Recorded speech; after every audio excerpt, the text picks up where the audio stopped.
Hello there, this is Justin Dickinson with a review of the Honda Accord 2.0 Sport. So here on the rear of the vehicle we have the 2.0 Turbo Sport badging, shows that it is the 2.0. And then this is the pearl white that Honda offers, very popular on most of their vehicles. It has a 19-inch alloy wheels with the black inlays. On the front driver and passenger door, we do have the smart key system that is unique to the 2.0 Turbo, that allows you to go ahead and lock and unlock your vehicle with the key in the pocket. If you notice on the front of the vehicle, we do have the darker chrome grille that is characteristics of the 2.0 and the 1.5, both on the sport models only. It's just a nice touch to the front of the vehicle, as well as the LED headlamps. You will notice that it does have the non-LED high beams, so you will notice when the high beams come on, it's not LED, but we do have the LED strip underneath. The Honda Sensing Suite is monitored by the sensor in the front, and then around the side of the vehicle we do have the sunroof because it is the 2.0 Turbo, and the blind spot monitor on the front mirrors. Take a look inside of the vehicle here. We do have the red leather from the Honda dealer. They outfitted this with the red leather, as well as the red trim on the center console and the red inlays on all 4 doors. It is a nice touch, however, the non-red leather Sport, both the 2.0 and the Sport models come with a soft text material in the center sport seats here. So it is a little bit different, but usually typically does not come with leather there on the sport models. So it is a nice touch to have to the vehicle. As we sit down in the vehicle, we do notice that we have the trim inserts that do match the red leather seats, as well as the 2 automatic window buttons, followed by the rear window buttons, not automatic. On the left stalk over here, we have the Honda Sensing button, which links directly onto the front display, which shows options for the road departure mitigation system, the blind spot monitoring system, which is available on this 2.0 Turbo, and the collision mitigation braking system. All of those are accessible through the Honda Sensing Suite. Underneath, we have the traction control button, and then we have the trip and the brightness of the front display. At first glance of the cockpit, we do notice that it appears to be just like a traditional gauge setup, with the speedometer on the right and the tachometer on the left.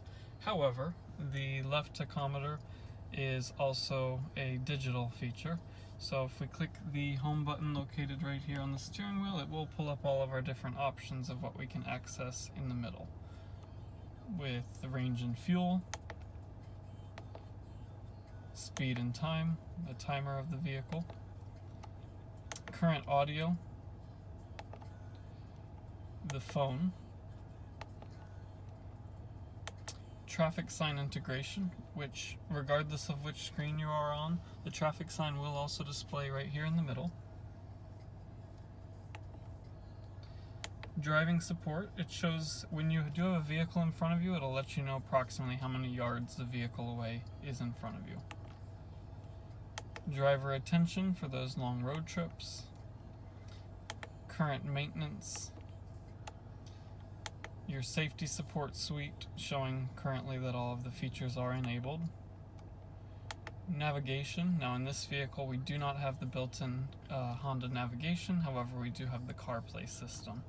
So this screen in this instance shows us a compass. And then lastly, any warnings for the vehicle. Personally, I like to have it on the audio system because we do have a nice screensaver feature we're able to access here in the center. The steering wheel is outfitted with the typical Honda phone integration buttons, which are the voice assist, or if you hold it down, it'll access your Siri, if you have an iPhone, as well as the answer and end calls. And then on the right side, we do have access to all of the Honda Sensing main system shut-off switch. So that would turn on and off our automatic cruise control, which you see at the top, and the lane keep assist by pressing the main button.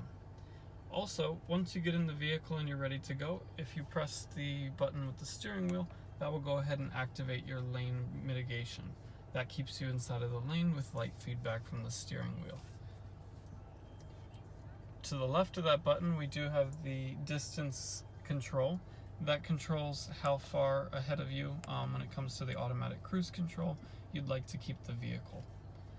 And this vehicle is equipped with the low speed follow, which means that if you turn on the cruise control above 25 miles per hour and you're in a stop and go situation, the vehicle will follow the vehicle in front of you and will bring you to a complete stop if necessary. Now, if you are stopped for more than 3 seconds, it will go ahead and keep the vehicle in a brake hold mode until you press the resume button to keep the vehicle moving forward. In the center, where you would normally see the typical Honda gear shift, we do see the new sport buttons that are electronic direct into the transmission, which change the gear selection. So in this case, we have park, pull it back, and we have reverse, which prompts the rear view camera. Put it in neutral, and we have neutral. Now it does pop up on the display letting you know that if you'd like to exit the vehicle in neutral in a car wash situation or some other situation, you can hold down the neutral button and that will put it into a permanent neutral until otherwise stated. Otherwise, if you were to open the door with it in that first neutral position, it would go ahead and put it back into park. And then we have drive at the bottom. Now with this system, if you do get to your destination and you press the power button, it will go ahead and put it back in park for you as well. So you don't have to always use the park button. Now if you are familiar with Hondas, you will know that the Econ and Sport mode buttons, basically self-explanatory on what they do. The Econ will lessen the fuel consumption that you're having, but also lessen the power output that you have. And then Sport just changes the dynamics of the engine to give you a little bit more feedback in the moment. Now also, if you're familiar with Honda vehicles, when you press the Econ button, you get a light green tint, and then when you press the Sport button, you do have a light red tint around the outsides. You'll also notice that on the right side of the tachometer, it does change over to a turbo meter, which will show you the turbo that's being used while in Sport mode. So that's a very fun interactive while driving down the road in Sport mode. The system is equipped with Apple CarPlay and Android Auto. In this instance, we do have an Apple device, so Apple CarPlay shows up when you plug your device into either of the USB ports, which is nice because in other models, sometimes there is one designated port. This one has both one in the center console down here, as well as one in the middle console that will allow you to choose which CarPlay port is being used. That's nice in a lot of different situations. Sometimes you want the cord a little bit more hidden, or sometimes you have a passenger in the rear that wishes to plug in their device for CarPlay, and sometimes it can be a little bit of a stretch pulling the cord across. So as you can see on here, you have the typical CarPlay system. Again, very user-friendly compared to previous systems. This must be plugged in comparison to the BMW systems, where sometimes it does offer that wireless integration. This one does have to be plugged in for that, but it does work very well with things such as the music app, the phone app, so it basically mirrors your phone on there if you're not already familiar with it. When it comes to the rear view camera, we do have those typical options at the bottom that we've seen on other Honda vehicles, such as the wide view angle, the direct angle, and then we have the downward facing angle, which shows you, if you're lining up with a curb or the front or rear of a vehicle behind you. There's been a lot of people that have said in the past that these angles really can throw you off a little bit, because here you can tell that this vehicle over here looks a little bit closer than in this angle. So, there's been some debate in different videos that people have said that the angles are a little bit skewed. However, it's just based on personal preference on where you want the angle to be coming from. Now on the right side, since we do have that blind spot monitoring system, we do see the toggle switch over here. It is blue and illuminated, which means that we do have the blind spot and cross traffic alert system on. That will just alert you when a vehicle is coming from left or right, with an audible as well as an arrow, such as right here. So that'll let you know which side the vehicle's coming from and what's going on behind you. My favorite little touches that they've added when you first get in the vehicle and close the door You see the Honda emblem, and then you also have a little audio from there. It's just a nice little touch. I know Hyundai did it, quite a few years back, but something kind of new to the Accord here this year. Now, as we take a seat in the rear of the vehicle, it is good to notice the headroom that we have here. I am 6 feet tall, minus my hair, but we do notice that we do have good leg room. The knee to the front seat, it's a comparable amount of room compared to some of the other vehicles in its class. Very comfortable, very roomy. Don't feel suffocated too much. It's part of that fastback design that they have on the outside to make the interior feel like it's stretched. And believe it or not, this small window over here in the quarter panel, the quarter glass, really does bring in a lot of light in your peripheral vision and makes it feel a little bit more open in here. And when the sunroof's open as well, it feels like you're in a much larger vehicle than you actually are. So space-wise, we're good back here. We do have the center console, comfortable for 2 people 6 foot or taller. You could fit a third person in here, but maybe not ideal for those long road trips. All right, so we've seen the outside of the car, seen a little bit of the inside of the car. We'll have to do another feature video later to kind of capture everything. I think it's time to take it for a spin.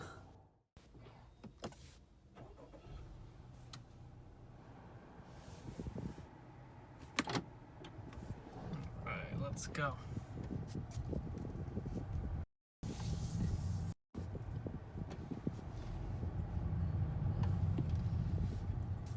Very smooth steering. Notice it's tight. It feels good for a Honda. And one of the first things we notice, especially in the 2.0 turbo, it's not afraid to accelerate.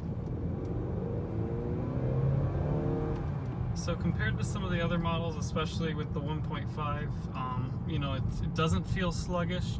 It definitely, you are in a Honda, you have to remember, but it definitely doesn't feel sluggish. It has some decent pickup, and then once you get to speed, feel like you have good control over staying at the speed that you're at compared to some of the other vehicles, where we do notice that, it feels a little bit sluggish going through, the different gears, or upshifting, downshifting as we are on the highway. So everything feels very fluid, everything feels good, and that's just a regular acceleration in normal mode. Now if we go ahead and switch it over to sport mode, we'll notice here that we get that sport gauge that pulls up, and our performance, is tweaked just a little bit, and you really feel that turbocharger kick in.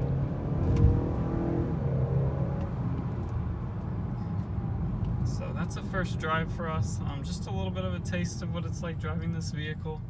And, obviously results are different depending on the model that you have and the different features that you have. But it is a very fun vehicle to drive. Compared to some of the competitors, it's very attractive. We like things that we see here, such as the turbo meter. It gives it a little bit of a personality there. Now, one of the things I do want to mention here is that having about 300 miles on the vehicle, I think it's a good point for us to take a look at all the features that it has and take a look at how we're liking it, and doing a preliminary review here, because it's a point where you're still really looking into all the features it has. Your senses are still a little bit heightened, since it is a new vehicle and you are still enjoying that drive.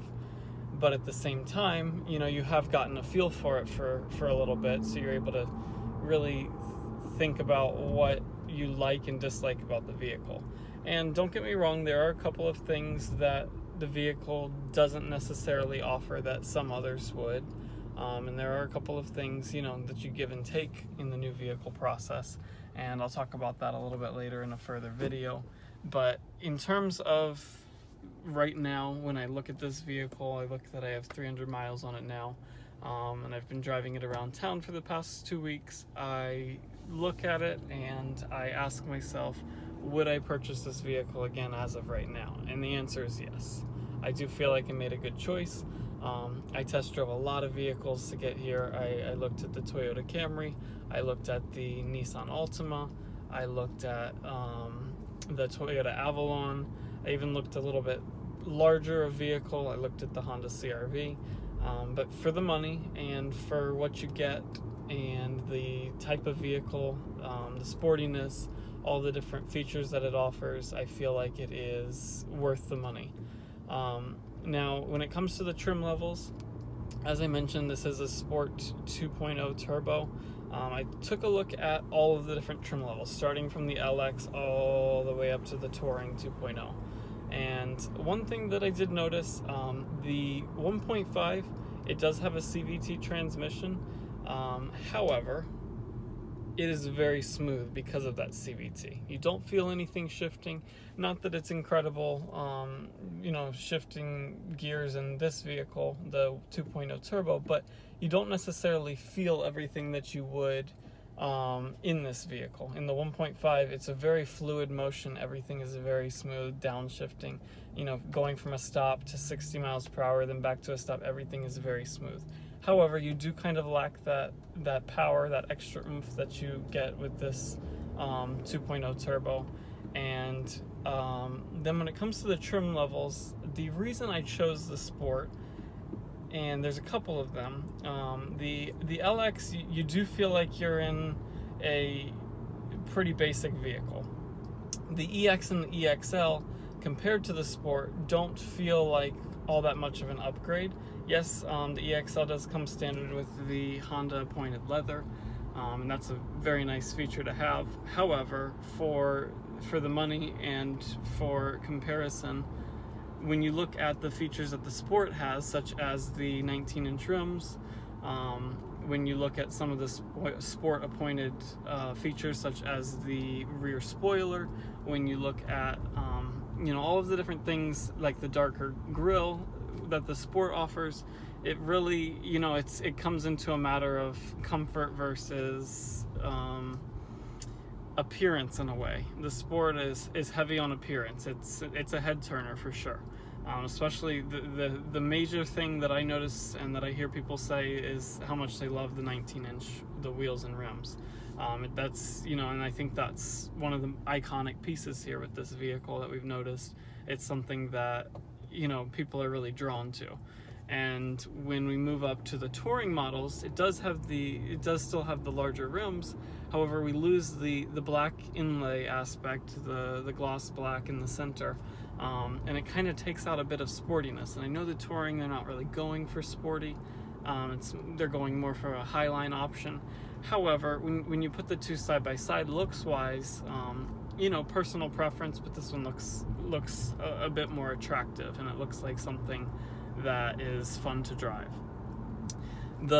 When it comes to the touring, I took a look at all of the different options, and unfortunately, I just didn't see a value for all of the options that the touring comes with compared to this vehicle.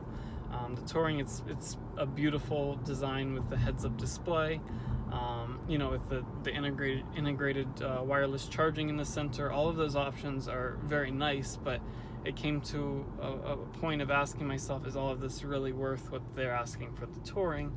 And for me and for my use, this is a second car to me. I just don't feel like it is extremely necessary to have all of those features.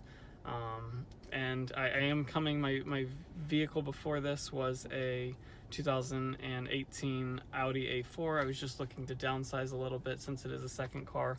And so I'm coming from an Audi A4 black package with the virtual cockpit and all of those features there. So, I've had the beautiful features and, the styling inside and all of those options, and I just didn't feel that it was completely necessary when I had it.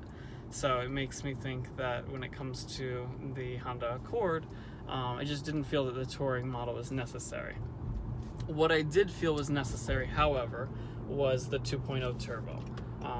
I liked the pickup that it has, but I also like the bundle that it comes with, so to speak. So the blind spot monitoring system, the push button gear shift in the center, some of those little features, the sunroof on the Sport model, those are very nice to have. Now, it is also good to note that on the Sport model, the non 2.0 Turbo, the 1.5, it does not come with the smart key integration. It has push button start. However, you still have to pull your key out and unlock the door remotely with the key. It does not have the touch handle unlocking feature. So that is something that I took into account as well. For a little bit more money, you are getting the 2.0 turbo as well as a suite of features. I know the sunroof's closed right now because it is about 98 degrees here in South Florida. However, it is beautiful to have at night, and so that's really what drew me to the Sport 2.0 Touring. Now, I have driven the earlier generation Honda Accords, and I will say that it is night and day. If you have not driven this vehicle, get out there and drive it. If you are really in between the trim lines, just really take a look at all of the options there. They do have a lot to offer on all of the trim lines. If you're looking for a little bit more technology, and if you're looking for a little bit more power, I do recommend the 2.0 turbo. But if you're looking for a nice fluid ride, you don't really mind the power, the 1.5 is the way to go for you. It is a very fluid ride. Like I said, to me, it was a better CVT than in the Nissan Altima or the Nissan Rogue. They're to me, the Nissan products are a little bit loud.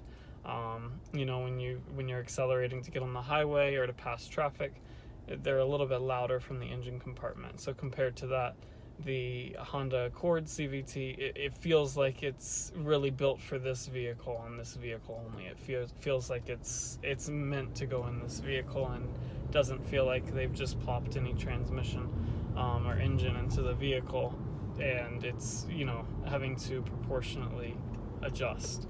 So that is something that I really liked about it. But again, there are great features throughout the entire vehicle. I'm still getting to learn all of it. I will make a video soon regarding, a few things that I like and dislike. There are a few things that I do have questions about on the vehicle and that I don't necessarily love. However, from what I've seen so far, all of the positives outweigh the negatives. So we'll see. We'll keep driving it around and we'll check back in a little bit. Don't forget to subscribe and like the video. I appreciate all of your support. Take care.